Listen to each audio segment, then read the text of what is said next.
Bobby woke up blearily to the sound of a phone ringing.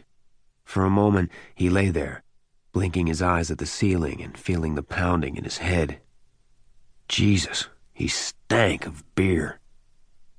Then the phone rang again, and the next thought flashed across his mind as a small, hopeful flare. Susan.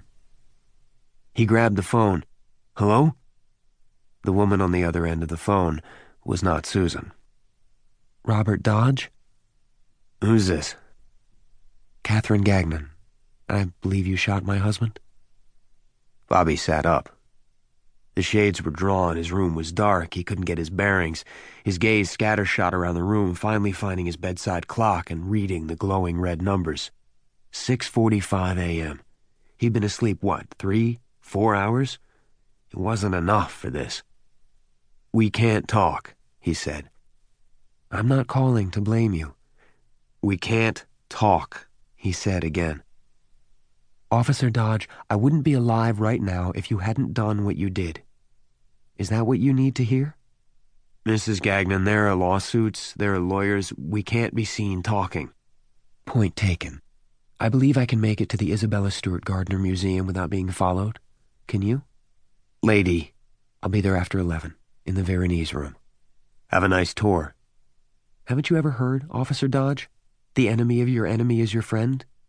We have the same enemy, you and I, which means now we're the only hope either of us has left.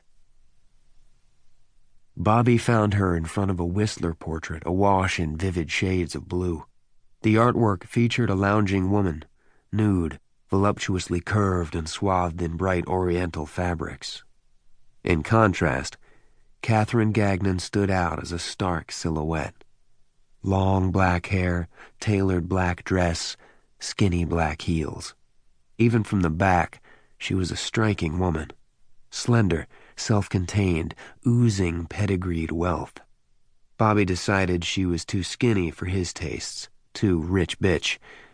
But then she turned, and he felt something tighten low in his gut. Something about the way she moved. Or maybe it was the way her dark, oversized eyes dominated her pale, sculpted face. She looked at him. He looked at her. And for a long moment, neither took a step. First time Bobby had seen her, he'd had the impression of a dark Madonna, a slender mother wrapping herself protectively around her young son. Now, with the allegations of child abuse fresh in his mind, he saw a black widow. You can relax, she said from across the way. It's an art museum. No cameras allowed, remember?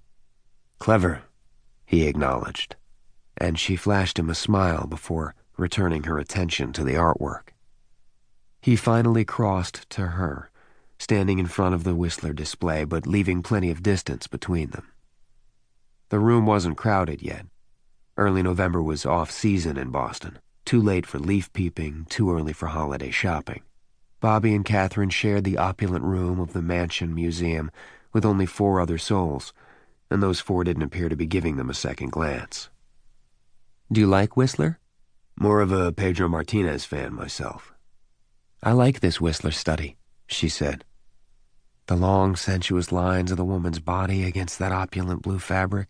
It's extremely erotic. You think this woman was merely a model for him?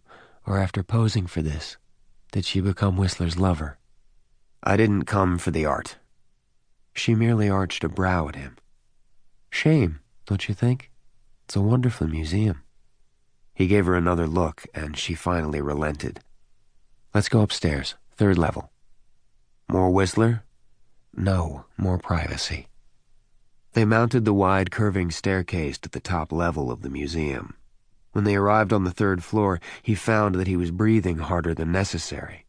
Catherine Gagnon wasn't as cool as she'd like to pretend, either. He could see both of her hands trembling at her sides.